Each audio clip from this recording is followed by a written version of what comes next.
When the Carl brothers wrote that they were constructing a persona, they meant business.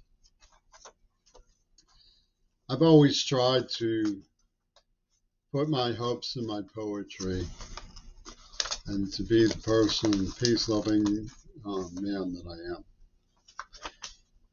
But I came across a facsimile, an lexitemic cartoon that I sent to Tim Menace with the caption, "I squeeze your head so hard your nose will pop off." The records of the Post Gazette are clear. They made me into a tabloid joke. They created a Frankenstein deaf man. It's important to understand who knew what from the phenomenon of what they let on. I got the book about containing the word alexithymia, which is called Shaviti by Kazetnik at John Schulman's bookstore. The story is horrific. Kazetnik had been held in a concentration camp. And like Anne Sexton being molested by her father or something, it comes out in poetry, reams of poetry, only very slowly, what really went on to give her, subject her to her breakdown. I could not put into words what I was seeing from my childhood. He could not put into words what he was seeing from Auschwitz, and they gave him large doses of LSD to try to bring the memories back.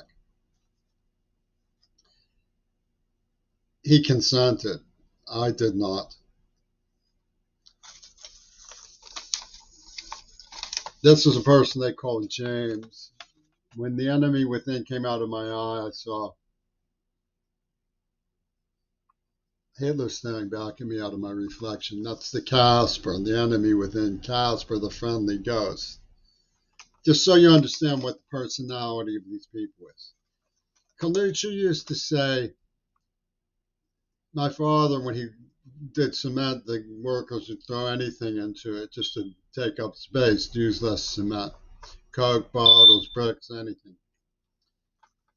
And that's what Jaime Carbonell's natural language system, the Milnes brothers and Bronstein were doing. They were just pumping horrible garbage into the mind of the hostage liberal for free speech time. And then they came with Pink Floyd guitars and said, give us some lyrics, Queerball. What's the first thing that comes to your mind? And they, pimped their neuroplasm. But a responsible person would have said, let me try to help the Pittsburgh Post-Gazette. I'm going to try to help you. This came to me.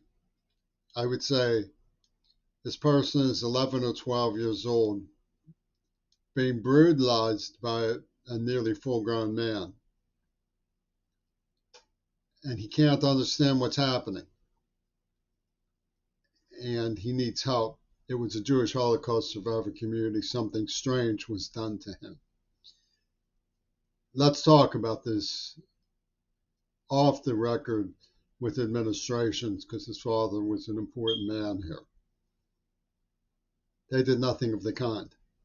Michael Reagan said to his daddy, I bet there's some neat things we can get out of Queerball if we work the levers, push the buttons, and claim he made us twist our ankle. And he's now no end of his favorite scene. His favorite scene is a 9-year-old being bukkake for Sotheby's and Yoko Ono. He's got no end of his favorite scene because anytime he wants it, he starts pushing buttons and pulling levers.